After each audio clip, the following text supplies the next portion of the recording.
والتابعين لهم بإحسان إلى يوم العقاب والجزاء. أما بعد فأوصي نفسي وإياكم أيها المسلمون وأيتها المسلمات بتقوى الله حق التقوى ومراقبته في السر والنجوى فإنه قد فاز من اتقى. Pertama, kita bersyukur pada Allah di pagi ini, di waktu yang didoakan Nabi, Allahumma barik li ummati fi bukuriha. Ya Allah, berkahi bagi umatku di waktu paginya.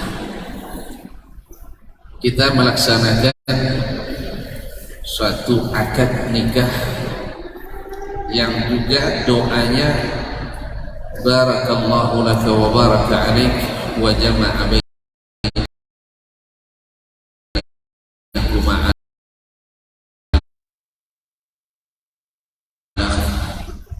Semoga Allah memberkahimu dan berkahi kamu berdua dan mengumpulkan kamu berdua dalam kebaikan. Kemudian hadir pula di salah satu tempat yang paling dicintai Allah, yaitu masjid,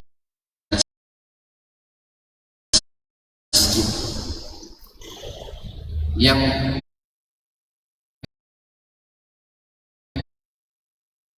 mesti disucikan, yang mesti dijaga adab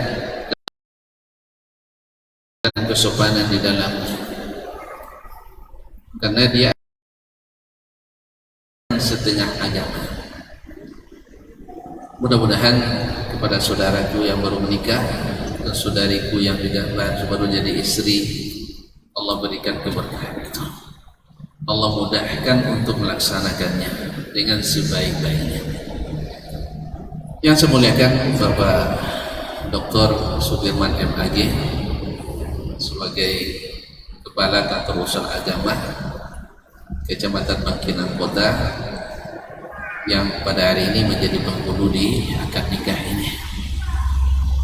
Yang berbahagia kedua keluarga mempelai, laki-laki dan perempuan, alim ulama, cerdik pandai, tokoh adat, tokoh masyarakat, serta hadirin dan hadirat yang dirahmati Allah. Tidak lupa kita berselawat kepada Nabi SAW. Beliaulah yang mengajarkan kita untuk sampai pada proses seperti ini. Kalau tidak, kita mungkin kawin juga tapi nikahnya tidak tahu. Tapi Allah dan Rasulnya berikan petunjuk supaya nikah itu menjadi sesuatu ibadah yang suci, yang menjadi pahala yang membahagiakan kita di hari nanti. Oleh itu banyak-banyaklah selawat dan salam kepadanya. Bapak dan Ibu kaum muslimin dan muslimat dirahmati Allah, ketika abang kami Bustanil Arifin menyampaikan hajat, minta saya memberikan tausiah, kemudian jadi saksinya Ustadz Syahrul Aidi LCMA. Lalu saya sampaikan ke beliau bahwa ada guru kami yang lebih senior dan juga tuan rumah di sini, Imam Besar Islamic Center Bangkinang, sekaligus famili bagi keluarga yang menikah. Saya sarankan waktu itu minta beliau yang memberi tausiah, sebab saya melihat dan pernah sering hadir. Masya Allah, beliau memberikan tausiah itu sangat menyentuh dan sangat bagus sekali. Tapi ditakdirkan Allah, beliau tidak berhalangan hadir, dan juga saksi pihak perempuan Dr. Syahrul Aidi juga berhalangan karena tugas negara. Maka akhirnya semuanya dilimpahkan ke saya. Sebenarnya ini berat sekali, jadi saksi sekaligus beri tausiah di masjid yang sekarang kita tempati. Tapi ibarat kata Nabi SAW, iza stusitum fa'ausu, bila diminta beri tausiah berikan, wa iza stunsihtum fansahu, bila minta nasihat berikan nasihat. Maka dengan bismillah saya katakan, adanya adinda Mirza Muhammad, Muhammad Mirza dengan adinda Rafika Maidina Arifin, karena tingginya sekolah, karena kelas pendidikan, tidak perlu diberi nasihat. Saya tidak akan beri nasihat. Andainya karena ketinggian budi, kehebatan prestasi akademis, tidak perlu lagi diberikan wasiat, tak perlu kita berikan wasiat. Andainya kena punya orang tua yang sudah berhasil mendidik anak-anaknya menjadi orang, dari dulu tidak pandai mencari makan, dah pandai cari makan, dulu tidak pandai menikah, sekarang dah bisa menikah, tidak perlu nasihat, tak perlu juga nasihat. Tetapi adatnya majlis mesti ada sepatah kata yang mudah-mudahan jadi bekal bagi kita untuk melangkah.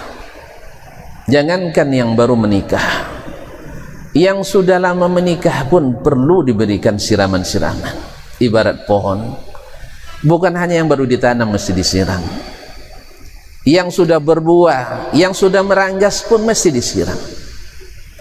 Dan ini kita maklumi semua, di saat kita galau, di saat kita sedih, di saat kita marah, di saat kita sedang murka dan sebagainya, dalam keadaan dada sempit harus ada yang memberikan kelapangan.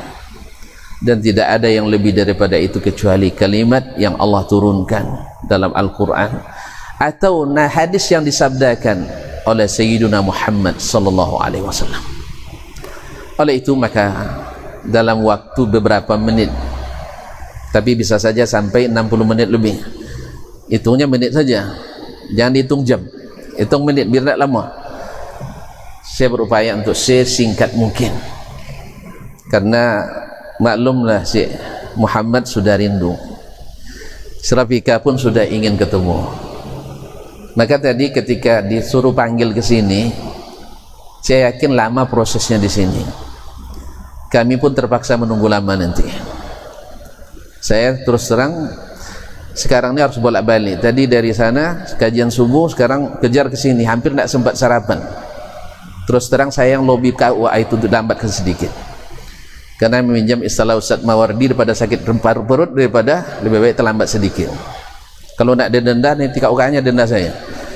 Nah, ma'asyiral kiram dirahmati Allah, kalau tadi dibiarkan prosesinya berlanjut, tukar cincin yang memang juga tidak disyariatkan, saya bilang tukar cincin, bukan tukar cincin, pasang cincin itu paling asik. Saya sudah coba, antum belum coba masalahnya. Pengalaman lebih asik adalah ketika kamu berdua saja. Tidak percaya? Silakan coba nanti. Di sini tidak asik, banyak orang sempat sorakin, tidak bagus. Kan tidak asik di sini kan? Agak malu-malu dikit. Nanti salah-salah pasang, awalnya pasang jari manis, jari masam jadinya. Nah, jadi oleh sebab itu maka terus terang tadi kita bagusnya yang lebih romantis ketika sedang berdua. Ini ibu-ibu ini karena anak sensasi aja, nak nengok-nengok bapak-bapak nih. Saya tahu supaya dia badi dalam foto. Sebenarnya enggak, yang asik tuh ketika berdua. Makanya nanti selepas ini jangan diganggu mereka. Kita pesta, mereka biarin aja. Ya, biar mereka berdua saja. Jangan diganggu-ganggu enggak. Ini enggak disuruh gini nanti bahaya. Jelas? Ini tonton sebenarnya enggak memuaskan keinginan tonton, bukan dia, dipaksa-paksa dia. Jelas? Saya dulu dipaksa oleh keluarga begini-begini, saya bilang, tonton nak nyenangkan saya atau nak nyenangkan tonton? Kalau nak nyenangkan saya senangnya begini. Alhamdulillah keluarga saya menyerah, karena saya senangnya seperti itu, bukan senang seperti yang disuruh-suruh. Beri kebebasan kepada mereka berdua. Mana tahu nanti, tadi baru berapa, 42 slot nanti, kalau sudah berdua nanti jadi 48 jadinya. Iya, jelas. Yang kedua, kaum muslimin dan muslimat, ini adalah suatu ibadah. Nikah itu ibadah. Ibadah itu harus menghasilkan pahala dan tidak boleh ada di dalamnya sebenarnya dosa. Jadi ketika tadi mau dihadirkan, saya terbayang, mohon maaf nih Pak Ocu, saya walaupun sudah tua tapi masih kelihatan muda. Saya terbayang nanti tadi dihadirkan, duduknya di situ pas di depan saya. Saya takut terfitnah. Duduknya depan saya, nanti dipoto pula fotografer. Masalah Ustaz, nikah lagi katanya. Padahal yang nikah si Muhammad, bukan saya. Oleh sebab itu, yang pertama. Yang kedua, masjid ini di dalam solat saja, perempuan saf terbaiknya di mana? Di belakang sekali. Ini dalam solat. Apalagi di luar solat. Ini Pak Kauka tidak sanggup menyampaikan, saya takut disebut radikal. Kalau kami ustaz tidak apa-apa, radikal, cerdas dan berakal. Jadi di dalam solat saja, wanita paling belakang paling afdal, dan laki-laki paling depan paling afdal. Seburuk-buruk saf laki-laki paling belakang, seburuk-buruk saf perempuan paling depan. Dan jangan diartikan kalau di belakang, mak saya masak di belakang, karena tidak selamanya yang di belakang itu lebih hina dari yang di depan. Pak Presiden naik mobil, duduknya di mana?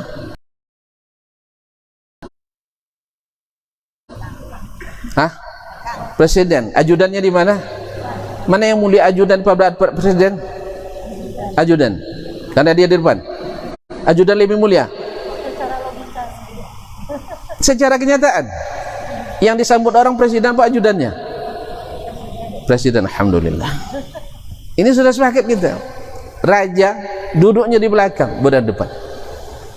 Jadi ini sudah diatur dalam syariat kita. Jadi bukan karena dibuat-buat. Makanya dulu ketika saya memimpin di sini, mohon maaf, saya tidak izinkan. Kenapa? Ini rumah Allah. Jangankan kita yang tidak maksum dari dosa, kita tidak maksum dari dosa. Nabi kita alaihissalatu wassalam yang maksum dari dosa, beliau sengaja sebelum selesai salam tidak langsung berpaling ke belakang. Diriwayatkan oleh para sahabat, tujuannya beliau tidak berpaling agar kaum wanita punya waktu untuk meninggalkan tempat di belakang. Padahal Rasulullah sallallahu alaihi wasallam lebih terjaga nafsunya, lebih terjaga syahwatnya. Begitu beliau memuliakan masjid dan rumah Allah Subhanahu wa taala ini. Oleh sebab itu, mohon maaf kaum muslimin dan muslimat yang dirahmati Allah, sebenarnya bukan hanya di masjid, di rumah sendiri sekalipun kita juga harus menjaga hal-hal yang seperti ini. Apalagi di rumah Allah Subhanahu wa taala. Rumah Allah itu adabnya, loh, ini rumah Allah. Walaupun pengurus mengizinkan, tapi Allah belum tentu mengizinkan. Walaupun pengurus membolehkan, merestui, tapi Allah belum tentu merestui. Walaupun keluarga berkeinginan, tapi Allah belum tentu menerima hal tersebut. Oleh sebab itu, ibadah kita ini mesti benar-benar harus murni dari hal-hal pelanggaran-pelanggaran syariat. Karena kita menikah karena ikut Nabi, bukan hanya di nikahnya saja, ikut di Nabi dengan segalanya. Karena segala hal yang dimulai dengan yang baik akan berujung dan berakhir dengan baik. Ketahuilah Bapak dan Ibu yang saya muliakan, alhamdulillah, dari sekian banyak konsultasi keluarga yang kami tangani, pada umumnya tidak lepas daripada pelanggaran syar'i dalam rumah tangga.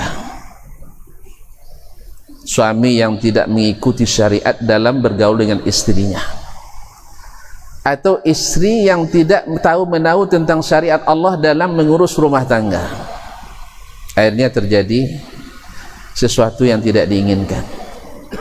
Oleh sebab itu, maka langkah pertama ketika melangkah berkeluarga itu adalah menegakkan syariat Allah di rumah kita. Akidahnya, salat harus senantiasa diutamakan. Segala yang dicintai Allah, karena kalau hak Allah kita jaga, maka hak kita akan diberikan. Kita paham semuanya, keluarga paling bahagia di dunia itu adalah keluarga baginda Rasulullah SAW.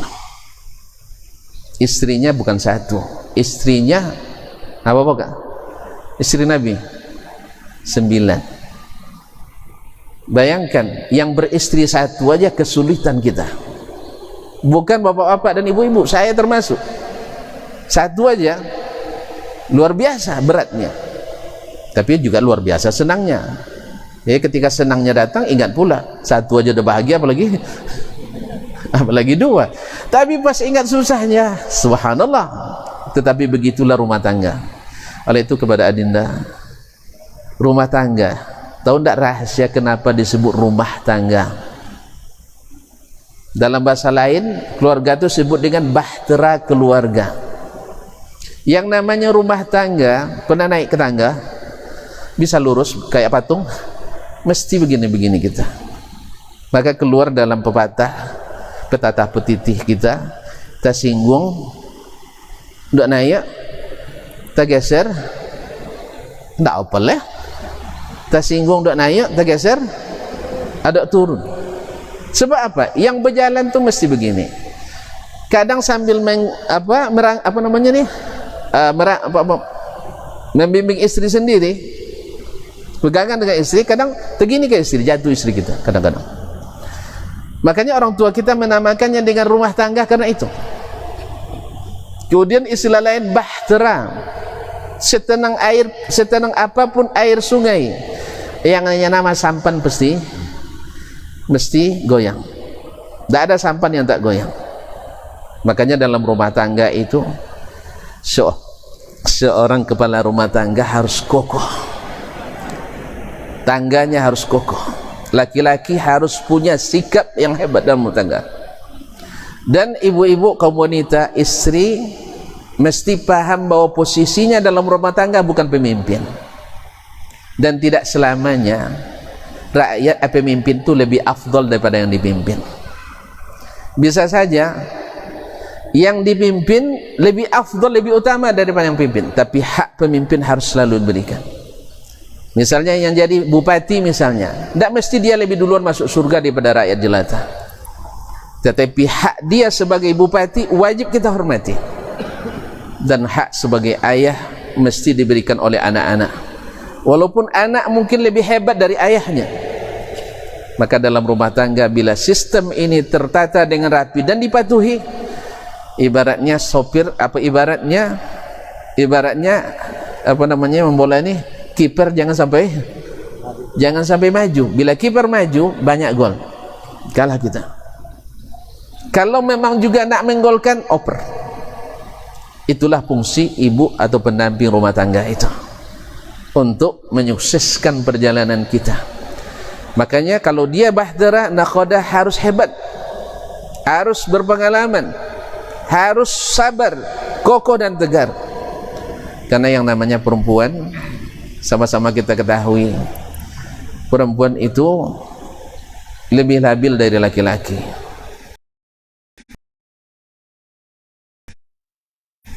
Lebih labil pada umumnya dari laki-laki. Perempuan itu rahasianya Muhammad, bila dia salahkan kita, cepat-cepat ngaku salah aja. Dia mohon maaf segera. Itu sudah dicoba itu. Ibu-ibu ini kalau kami minta maaf kan seneng kan? Besok ulang lagi, minta maaf lagi. Pokoknya wanita tidak boleh disalahkan, benar terus. Wanita itu selalu benar, tidak boleh disalahkan. Rahasianya pandai bersendiwara di depannya. Karena Nabi menghalalkan dusta di bab ini. Menyenangkan istri boleh berdusta, hanya engkau yang ada di hatiku, padahal di dalam masih ada yang ya misal ini. Karena hati laki-laki itu, saya nggak laki-laki ngaku sih kok, hati laki-laki itu kamarnya banyak, perempuan satu. Maka bila diambil darinya suaminya, luar biasa. Laki-laki juga. Jadi kaum muslimin dan muslimat dirahmati Allah. Jadi menegakkan syariat, kemudian ketahui bahwa rumah tangga itu tidak selamanya tenang, mesti ada gelombang, mesti ada goyang. Nah, harus kekuatan kita harus kokoh. Yang ketiga, kaum muslimin dan muslimat dirahmati Allah, bahwasanya keluarga kedua mempelai, keluarga kedua pengantin punya andil besar dalam menjaga keutuhan atau membuat keruntuhan.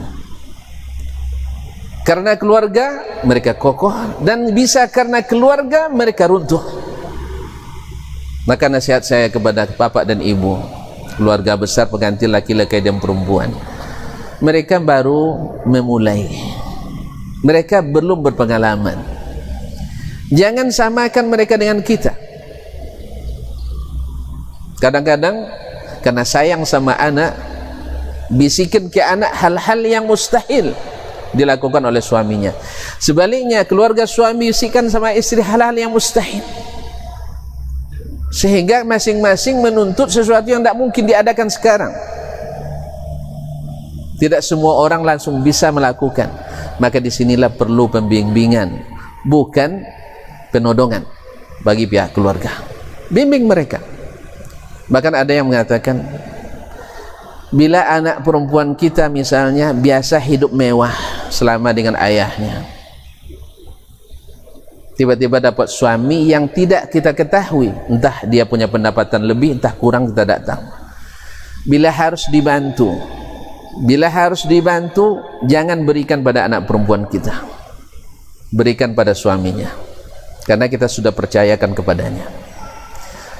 Barangkali nasihat seorang ibu yang sangat bijaksana, Ummu Umamah Asy-Syaibaniyah, ketika putrinya menikah di malam pertama, dia menasihati putrinya, padahal putrinya ini ayahnya kaya raya, kepala suku, di bawah kendalinya ribuan orang. Anaknya terdidik, cerdas, dan punya adab yang tinggi. Di saat anaknya menikah, dia menasihati, wahai putriku, sekarang engkau akan pindah dari rumah yang biasa kamu di situ ke rumah yang belum pernah engkau tunggui. Keluar dari sarangmu ke sarang yang belum pernah engkau tinggali. Dari kasih sayang ayah dan ibu yang mengasuh sejak kecil lagi sampai kau dewasa, sekarang akan pindah ke laki-laki yang belum pernah kau kenal sebelumnya. Saya tidak tahu apa dah kenal sebelum, saya tidak tahu ini. Kalau kami dulu tidak kenal. Ya, di masa kami tua dulu, ya sekarang dah muda. Ya, di masa tua dulu kami tidak saling mengenal. Tapi alhamdulillah, tidak banyak teori, tapi masya Allah, adem ayem. Mereka memang tidak saling mengenal dulu. Kamu pergi ke orang yang tak sebelum ini belum kamu kenali. Lalu ibu katakan, andainya seperti mukaddimah saya tadi, andainya karena kau orang baik, tak perlu nasihat, ibu tak nasihati. Andainya karena ilmumu yang tinggi, tak perlu untuk diberikan pengarahan, tak ibu arahkan lagi, karena ibu tahu bagaimana prestasimu. Tapi wahai anakku, yang namanya sesuatu yang baru perlu untuk diberikan arahan. Maka dengarkan dari ibu 10. Kalau kau jaga, kau beruntung betul. Yang pertama adalah al-mu'asharatu bil qana'ah was-sam'i wat ta'ah. 1 dan 2. Al-ishratu bil qana'ah was-sam'i wat ta'ah, yaitu bergaul dengan suamimu dengan sifat qana'ah. Berapapun dia berikan, kamu merasa cukup. Walaupun hanya 22 slot tadi itu, Pak, saya tidak tahu nilainya 22 slot itu berapa, saya tidak tahu nilainya. Tapi kalau dilihat maharnya tinggi itu, masya Allah, tabarakallah. Qanaah dengan apa yang diberi. Karena sebaik-baik wanita itu adalah yang maharnya paling murah, yang belanjanya paling murah. Dan murah itu tidak sama semua orang, sesuai level kehidupan. Jangan dipaksakan nanti kak ya, pokoknya cari nih pasaran rumah tangga paling murah di Bangkinang nih, itu bukan. Tidak, murah itu punya level-level, tidak satu level. tetapi yang paling barakah, yang paling murah. Kemudian wasam'i wa ta'ah, mau mendengar dan taat kepada suami. Ibu-ibu dan bapak lihat sendiri bagaimana negeri ini ketika kita sudah mulai tidak taat pada pemimpin kita, pasti akan terjadi ketidakharmonisan antara rakyat dengan pemimpin. Itu sudah pasti. Tambah lagi kalau seandainya antara ulama dengan pemerintahnya juga tidak akur, itu lebih parah lagi. Rakyat akan baca acak. Yang ketiga dan keempat, pelihara, jaga hidungnya dan jaga matanya. Apa maksudnya? Jangan sampai dia mencium darimu bau yang tidak sedap, apalagi di awal-awal ini. Awal-awal ini lebih sering banyak di rumah nih. Ya, Masya Allah, tabarakallah. Ada warning, waktunya 3 jam lagi. Masya Allah, terima kasih. Ya, 3 jam lagi. Saya tidak taati ini. Nah, karena ada injury time tadi. Time yang keberapa tadi? 3 dan 4. Jangan sampai tercium bau yang tidak sedap. Kemudian jaga matanya, jangan sampai terlihat pemandangan yang tidak indah. Karena yang namanya laki-laki selalu nikmatnya di mata. Kalau dia melihat tidak cantik, matanya mulai melihat yang lain. Makanya wanita mesti menjaga mata suaminya. Makanya seharusnya di rumah itu lebih cantik daripada keluar rumah. Di rumah lebih berhias daripada di keluar rumah. Yang ketiga, ini baru pertama kali saya diperingatkan waktu ini. Ya, selama ini saya beri tausiah belum pernah diperingatkan. Ya, ini mohon maaf kalau tidak lengkap. Biasanya kadang lengkap juga 15 menit. Sekarang sudah setengah jam belum lengkap juga. Taib. Yang ke berapa lagi? Saya jadi rusak konsentrasi saya jadi. Nah, yang ke berapa? 5 dan 6. Jaga keluarganya, jaga hartanya. Jaga keluarganya, jaga hartanya. Sebagaimana kita ingin istri kita menghormati ayah dan ibu kita, pastilah istri ingin juga seperti itu, mungkin lebih. Maka jangan gara-gara kita dia lalaikan orang tuanya, dan jangan gara-gara kita si Muhammad lalaikan orang tuanya. Ketujuh dan ke-8, jangan bocorkan rahasianya dan jangan bantah perintahnya. Gimana cara tidak membantah? Cara tidak membantah, tidak setuju, diam saja dulu. Nanti karena ada sifat kita ini dibantah pantang kan, tapi tidak dilaksanakan ada maaf. Iya kak? Dibantah kan pantang kan?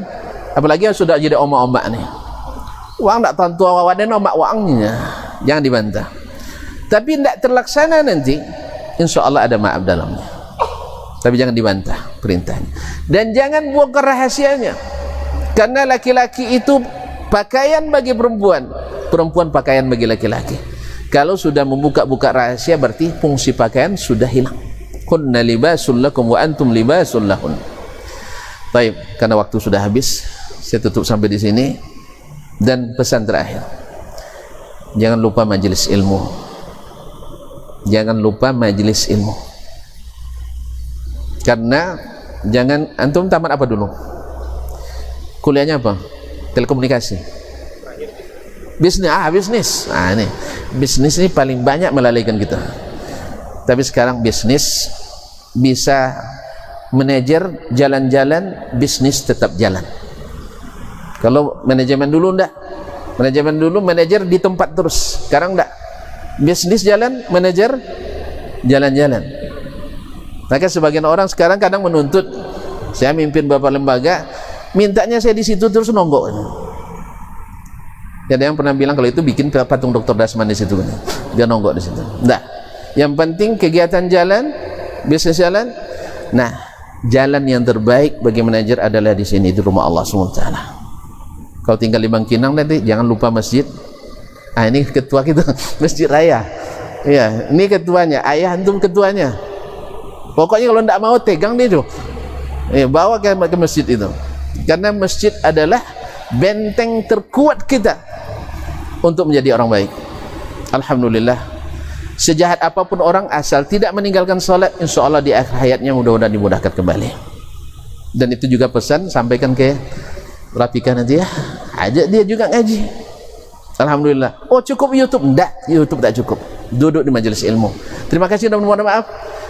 Masih bongi je lah. Nah kalau bongi dah tahuin. Nah terima kasih dan mohon maaf. Wallahu ta'ala alam. Terima kasih Bu ya telah diizinkan, dan juga kepada pengurus Islamic Center yang telah memberikan waktu dan ruang. Semoga Allah jadikan semuanya pahala yang melimpah baginya. Terima kasih dan mohon maaf. Wassalamualaikum warahmatullahi wabarakatuh. Terima kasih kita ucapkan kepada Bapak Dr. Dasiman Yahya yang telah memberikan nasihat dan perkawinan kepada kedua pengantin dan kepada kita semua.